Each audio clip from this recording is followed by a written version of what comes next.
Bismillahirrahmanirrahim. Assalamu alaikum. Today is the 26th of February 2021. It's a Friday. Yesterday, Thursday, the Director Generals of Military Operation of Pakistan and India spoke to each other. This is their normal hotline and they are supposed to speak on a weekly basis. Yesterday, Major General Naveed Zakaria from Pakistan Army and Lieutenant General Paramjit Sangha from the Indian Army spoke and about a ceasefire on the line of control. There have been 3,000 instances of ceasefire violations last year, resulting in over 300 deaths, at least on the Pakistani side. In November 2003, Pakistan and India had agreed to an informal ceasefire along the line of control. It held for a few years, but then it broke down. In 2014, after Narendra Modi became the Prime Minister of India, the ceasefire violations, as per Pakistan's contention, increased manyfold.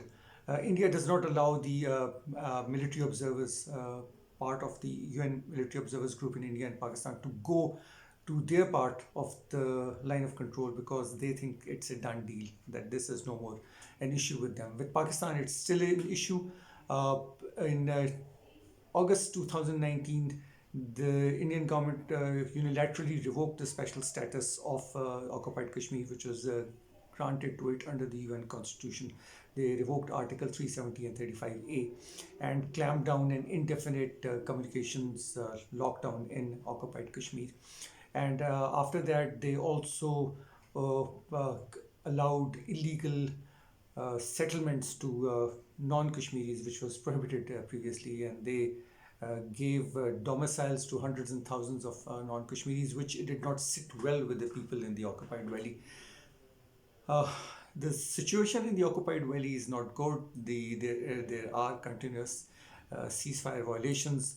India and Pakistan almost went to war also because very recently, because of an incident which took place in Pulwama, where a young man blew himself up against a convoy of Central Reserve Police Force of India, killing 40 of them as a retaliatory measure last year.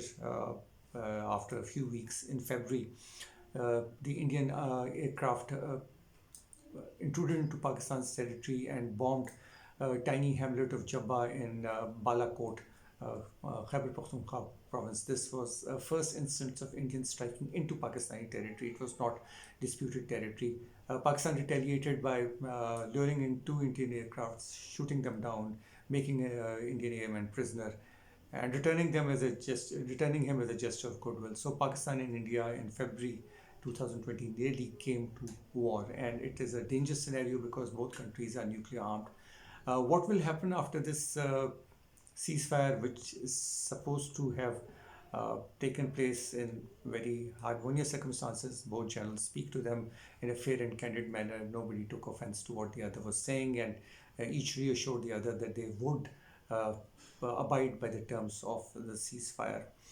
Earlier, India and China agreed to disengage on the line of actual control, which had been the scene of fighting in summer last year, when around 20 Indian soldiers were killed in unarmed combat with the Chinese border guards.